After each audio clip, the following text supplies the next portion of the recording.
It's time now for an update on some of the day's latest business news, and for that I'm joined here on set by Yuka Huaye. And Yuka, we're starting with a surprise move from Turkey's central bank. Well, the CBRT raised its benchmark rate to 24%, up from 17.75%. The hefty hike of 625 basis points is much sharper than analysts had expected. The move boosted the country's embattled currency lira by as much as 5%. The largest rate hike in 15 years defied President Erdogan, who'd been putting pressure to keep interest rates low. Anka Ula reports. Turkey's central bank took the markets by surprise when it raised interest rates by a whopping 625 base points on Thursday. That means the key interest rate would go from 17.7% to 24% in an attempt at reining in inflation. While the announcement saw a knee-jerk bump in the lira's value, many Turks are skeptical it will last. I think inflation will go down, but I don't know if it will be permanent.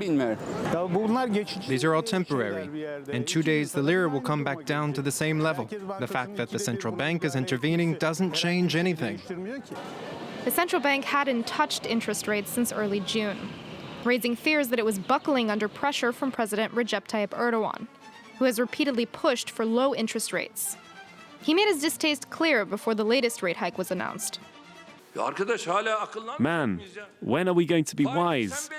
You can control the interest rates, but you cannot control inflation. Inflation occurs as a result of your wrong steps. And who pays the price? Our people, above all. The Turkish lira has been steadily sliding since the start of the year.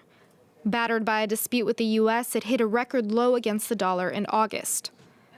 A simple rate hike alone won't be enough to solve Turkey's financial troubles. Economic growth has slowed, and economists predict inflation will remain high for several months, meaning the mountain of debt held in foreign currencies will be harder to pay off.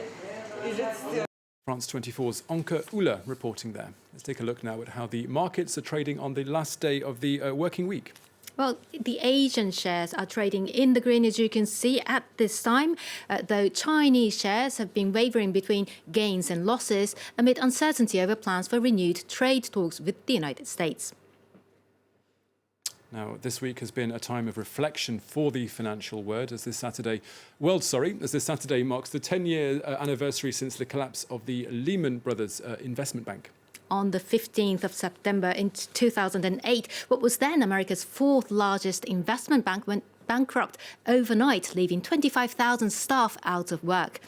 The fall of the Wall Street titan helped trigger the global financial crisis. It raised awareness about systemic risks of financial institutions and prompted authorities to tighten regulations.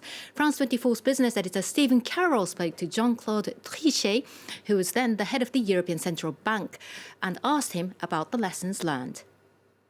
Part of it are safer, notably, of course, the banks at a global level, because we have reinforced the regulation, the prudentials at the level of banks. A number of structural, I would say, reforms have been made. If I look at the global indebtedness, public and private, as a proportion of global GDP, then I see that it went on after the crisis, more or less as it did before the crisis.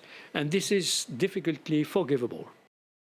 Well, we're also running a special edition on the collapse of Lehman Brothers in this week's People and Profit. The show will be broadcast at 3:45 in the afternoon Paris time and will be repeated several times over the weekend.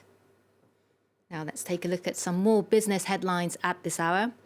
A private Norwegian trader racked up losses he could not cover, leaving a haul of 114 million euros in a contingency fund at Nasdaq. Einar A. saw his positions collapse earlier this week after big moves in German and Nordic energy market. His default left commodities companies, who are part of the Nasdaq clearinghouse, and the exchange itself to plug the hole, raising questions about safety nets in the financial markets. China will not surrender to US demands in any trade negotiations, according to the editorial of the state-run China Daily newspaper. The tough words came after Chinese officials welcomed an invitation from Washington for a new round of talks as the threat of new US tariffs on $200 billion worth of Chinese imports looms. President Trump says Washington holds the upper hand in negotiations. And Volkswagen says it will stop making its iconic Beetle next year. The decision comes as the German carmaker shifts its focus to mass-market electric cars. Originally developed in the 1930s, the Beetle was a long-time public favourite, but demand has been waning, with only about 500,000 sold worldwide in the past 2 decades. Volkswagen will produce 2 final models before ending production.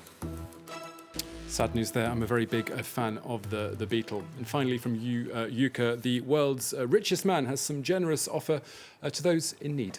Well, Amazon founder Jeff Bezos says he's committing $2 billion to a fund he's launched to help homeless families and education for the poor. He says it's only a start and that he will expand his philanthropic efforts later on. Bezos has been asking for ideas on how he could use his personal fortune, now estimated at more than $160 billion. Take a listen. A lot of people are very interested in homelessness, including me. A lot of people are very interested in education of all kinds of interest, both kind of college scholarship type education, but also apprenticeship programs, or you name it, and people are interested in education. I'm very interested in early education, and the apple doesn't fall far from the tree. Okay, that's it for the latest business news. Yuka Huayo, thank you very much.